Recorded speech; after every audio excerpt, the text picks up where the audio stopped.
कहानी है भरतपुर गांव के छोटे से मजदूर मंगलू की। मंगलू घर से जल्दी जल्दी तैयार होकर निकल रहा था। तभी पीछे से उसकी पत्नी शीला ने चिल्लाकर आवाज लगाते हुए कहा, अरे कहाँ चले गए तुम? तुम्हें तो काम से निकाल दिया था ना। हे भगवान, मेरी तो किस्मत ही फूट गई जो तुझ गरीब मजदूर से ब्याह किया। जब से इस घर में आई हूँ मैंने एक बार भी पनीर की सब्जी नहीं खाई। तुम चिंता न करो शीला, आज 50 मजदूरों को 12 बजे से पहले फैक्ट्री पर बुलाया गया है। जो भी पहले आएगा उसे काम पर रख लिया जाएगा। अब मुझे भी जल्द से जल्द वहाँ पहुँचना होगा है। अगर मुझे काम मिल गया तो आज रात पनीर ही बनाना। मंगलू ये कहकर निकल गया, लेकिन उसकी पत्नी शीला उसे कोसती रह गई। रास्ते में मंगलू ने देखा कि गांव के चौराहे पर एक बच्चा एक कोने में बैठा हुआ वहां से आ जा रहे लोगों को देख रहा है। कोई इस बच्चे के पास रुक क्यों नहीं रहा है? सबको तो जल्द से जल्द फैक्ट्री पहुंचना होगा। पर वो बच्चा मुझे इस गांव का नहीं लग रहा। न जाने कौन है, पर दिखने में तो अच्छे घर का लग रहा है। लेकिन इसे अकेले छोड़कर मैं जा भी तो नहीं सकता। मंगलू फिर उस बच्चे के पास जाकर उससे पूछता है, बेटा कौन हो तुम और यहाँ क्या कर रहे हो? आप कौन? मैं मंगलू। तुम कौन? गणेश। अरे ये तो पापा का नाम है। और तुम हो कौन? इस गांव के नहीं लगते। मैं भूत हूँ। भूत नहीं होते बबुआ। पर मैं तो हूँ। तुम कौन हो? मैं मंगलू हूँ। तुम कौन हो? मैं गणेश हूँ। अरे नाम नहीं पूछा। मंगलू को वो बच्चा बड़ा प्यारा लग रहा था और वो बच्चा बातों से ही शरारती लगा, क्योंकि अपने माता पिता से अलग होने के बावजूद वो रो भी नहीं रहा था। मंगलू ने बेहद सोच समझ कर पूछा, तुम्हारे माता पिता कहाँ हैं? अपने घर पर होंगे। सब घर पर क्यों नहीं? क्योंकि मैं उनसे नाराज हूँ। अच्छा, पर क्यों? वो मुझे बहुत डांटते हैं इसलिए। तो क्या वो तुम्हें लेने आएंगे? हाँ, मैं अब लागी हूँ।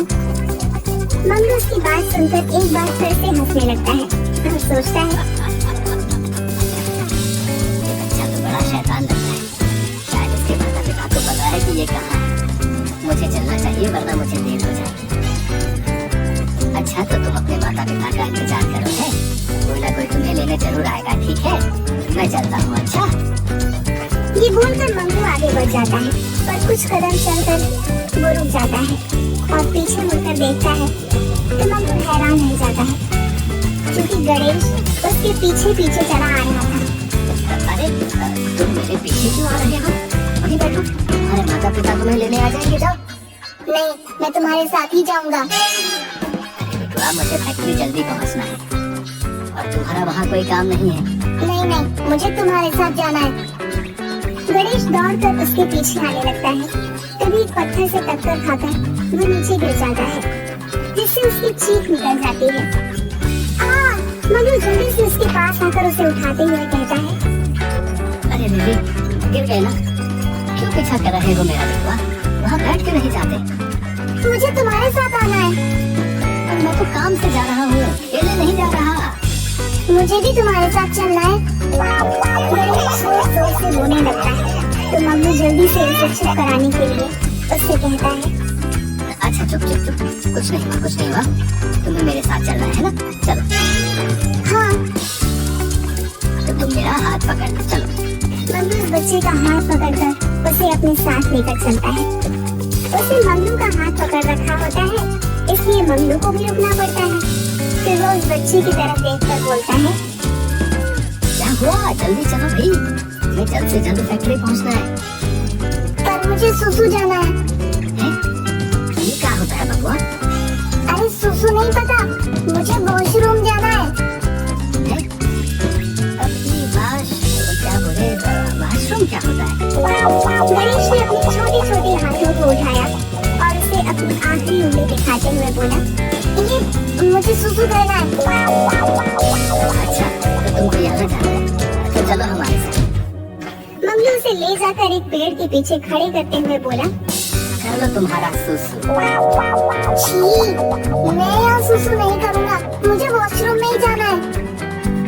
बब्बू अब ये वाशरूम कहाँ से ढूंढे हम?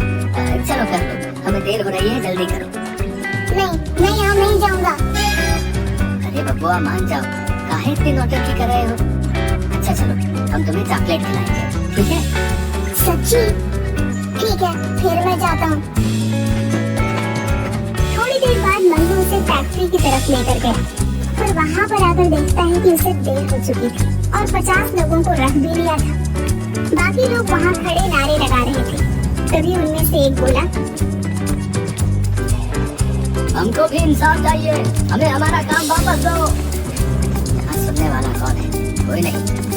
ऐसे माहौल में झगड़े जल्दी होते हैं, इसलिए मुझे गणेश को जल्दी से यहाँ से लेकर जाना होगा। गणेश का हाथ कस कर पकड़ वो वहाँ से जाने लगा, पर इससे पहले ही वहाँ पर हाथापाई शुरू हो गई। मम्मी ने उस बच्चे को अपने सीने से लगा लिया और उसे लेकर जैसे तैसे वहाँ से निकल गया। समझ में नहीं आ रहा कि अब इस बच्चे का क्या करूँ। मैं इस बच्चे को अकेले नहीं छोड़ना चाहता, और अब इस बच्चे के साथ मुसीबत तो बढ़ती ही जा रही है। बच्चे की वजह से मैं देर से पहुंचा, और अब अगर इसे कुछ हो गया तो इल्जाम मुझ पर ही आ जाएगा। उसने गणेश को एक जगह पर बैठाया और पूछा, भूख लगी है? हाँ। तुम यहीं बैठो, मैं तुम्हारे लिए कुछ खाने को लेकर आता हूँ। हाँ। मंगू उसे एक जगह बैठाकर वहाँ से चला गया। उसने एक दुकान पर जाकर कुछ खाने का सामान लिया और वापस गणेश के पास आकर बोला, तुम ये खाओ, मैं अभी आया। अच्छा। गणेश खाने लगा और मंगू ने प्यार से उसके सर पर हाथ फेरा और वहाँ से चला गया। वो चलते चलते काफी दूर तक चला आता है। मैं एक मासूम बच्चे को अकेले छोड़ा है। फैक्ट्री में चल रहे झगड़ों में उसका क्या कसूर? वो तो खुद माँ बाप से बिछड़ा हुआ है बेचारा। और वो पीछे की ओर भागता है। वो वहाँ पर आकर देखता है तो 2-3 आदमी उस बच्चे के पास थे। उसे संदेह हुआ कि कहीं वो उसे किडनैप न कर ले। मंगू भागकर उस बच्चे के पास आया। बेटा तुम ठीक तो हो? मुझे आने में देर हो गई। इन लोगों ने तुम्हें परेशान तो नहीं किया? मंगू को देखकर गणेश रोते हुए उससे लिपट गया और हथियाते हुए कहता है, तुम कहाँ थे? ये गंदे लोग मुझे परेशान कर रहे थे। मुझे डर लग रहा था। चुप चुप चुप चुप हो जा बिल्वा। अब हम तुझे छोड़कर कहीं नहीं जाएंगे। पक्का ना? नहीं जाओगे ना? हाँ बिल्वा, हम तुम्हारे साथ ही रहेंगे। अब शांत हो जाओ, चल। मंगू उन आदमियों को देखता है जो उसे किडनैप करने आए थे, पर अब वे सारे उल्टे पांव भागने लगे। थोड़ी देर बाद मंगू गणेश का हाथ पकड़ लेता है और उसे लेकर पैदल ही चलने लगता है। पता नहीं कौन है, पर अकेले नहीं छोड़ूंगा जब तक इसे इसके माँ बाप के हवाले नहीं कर देता। वो उसे लेकर जा रहा होता है कि एक आदमी उसकी तरफ भाग कर आते हुए कहता है, अरे मंगलू, ये बच्चा तेरे साथ कौन है भाई? अरे रुक जा, सांस लेने दे गुड्डू। मैं नहीं जानता ये बच्चा कौन है, ये बस मुझे रास्ते में अकेला मिल गया। अरे अभी अभी सुनकर आ रहा हूँ, फैक्ट्री के मालिक का बेटा यहाँ आते ही खो गया। कहीं ये वही तो नहीं? पता नहीं, चल पूछते हैं। दोनों गणेश को लेकर वापस फैक्ट्री पर चले जाते हैं, जहाँ पे माहौल में गर्मा गर्मी थी। मंगू और गुड्डू दूसरे रास्ते से गणेश को लेकर फैक्ट्री के अंदर जाते हैं, जहाँ फैक्ट्री के मालिक यहाँ वहाँ घूमकर परेशान से कुछ बोले जा रहे थे। मुझे सबसे पहले मेरा बच्चा चाहिए, फिर मैं बाकी का काम करूँगा। आज अगर मुझे मेरा बच्चा नहीं मिला तो मैं किसी को काम नहीं करने दूंगा, सबको निकाल दूंगा। उन्हें वहाँ देख गणेश तुरंत मंगू की गोद से उतरता है और भागकर उनकी तरफ जाते हुए चिल्लाता है, पापा, पापा। गणेश, मेरे बच्चे, कहाँ थे तुम और यहाँ कैसे पहुँचे? ये पतले नौटंकीबाज अंकल मुझे यहाँ लाए। अच्छा, मेरा बच्चा ठीक तो है ना? हाँ पापा, ये अंकल बहुत अच्छे हैं। इन्होंने मेरा बहुत ख्याल रखा, मुझे सुसु करवाया, खाना खिलाया और मुझे गंदे लोगों से भी बचाया। कुछ आदमी गणेश को किडनैप करने के इरादे से आए और हमारे होते हुए हम बिटवा को कैसे कुछ होने दे सकते थे। अब तुम्हारा बहुत बहुत शुक्रिया। मेरे बच्चे को सही सलामत मेरे पास पहुंचाकर तुमने मेरी सबसे बड़ी मदद की है। मैं तुम्हारा एहसान कभी नहीं भूलूंगा। नहीं मालिक, आप ऐसे बोलकर मुझे शर्मिंदा कर रहे हैं। ये तो मेरा फर्ज था। आखिर आपका नमक खाया है। मालिक, मैं भी पहले आपकी ही फैक्ट्री में काम करता था, और आज जब सबको वापस काम मिलने वाला था तो मैं देर से पहुंचा। उसकी बात सुन मालिक मुस्कुरा कर कहते हैं, कर भला तो हो भला। तुमने मेरे बच्चे को सही सलामत मुझ तक पहुंचा दिया। इसका एहसान तो मैं नहीं चुका सकता हूँ, पर तुम्हें तुम्हारा काम लौटा सकता हूँ। उसकी बात सुनकर मम्मी खुशी से उछल पड़ता है। हे भगवान, किसी ने सच ही कहा है, किसी का भला करोगे तो आपका भी भला होगा। मैंने बच्चे की मदद की, असल में तो मैं अपनी ही मदद कर रहा था। घर वापस लौटते हुए मम्मी ने रास्ते में पनीर और मिठाई खरीदी। घर लौटकर उसके हाथ में सामान की थैली देखकर उसकी पत्नी शीला उछल पड़ी। अरे ये क्या लेकर आए? पनीर और मिठाई लाया हूँ शीला। अब से हमारे दिन गिरने वाले हैं। मालिक ने मुझे अच्छी तनख्वाह पर काम में रख लिया है। अब तुम्हें अच्छा खाना खाने के लिए तरसना नहीं पड़ेगा। ये सुनकर शीला की आंखें नम हो गई।